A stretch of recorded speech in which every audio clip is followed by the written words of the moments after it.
Today we're reading from the book of Acts, chapter 23, titled, Before the Sanhedrin.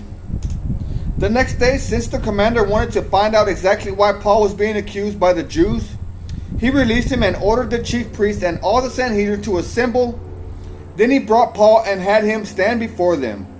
Paul looked straight at the Sanhedrin and said, "My brothers, I have fulfilled my duty to God in all good conscience to this day." At this, the high priest Ananias ordered those standing near Paul to strike him on the mouth.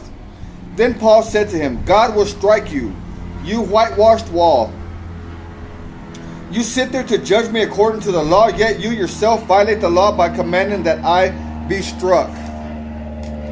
Those who were standing near Paul said, "You dare to insult God's high priest?" Paul replied, "Brothers, I did not realize that he was the high priest, for it is written, 'Do not speak evil about the ruler of your people.'" Then Paul, knowing that some of them were Sadducees and the others Pharisees, called out in the Sanhedrin, "My brothers, I am a Pharisee, the son of a Pharisee. I stand on trial because of my hope in the resurrection of the dead."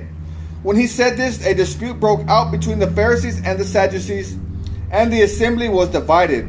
The Sadducees say that there is no resurrection, and that there are neither angels nor spirits, but the Pharisees acknowledge them all. There was a great uproar, and some of the teachers of the law who were Pharisees stood up and argued vigorously. "We found nothing wrong with this man," they said. "What if a spirit or an angel has spoken to him?" The dispute became so violent that the commander was afraid Paul would be torn to pieces by them. He ordered the troops to go down and take him away from them by force and bring him into the barracks. The following night the Lord stood near Paul and said, "Take courage.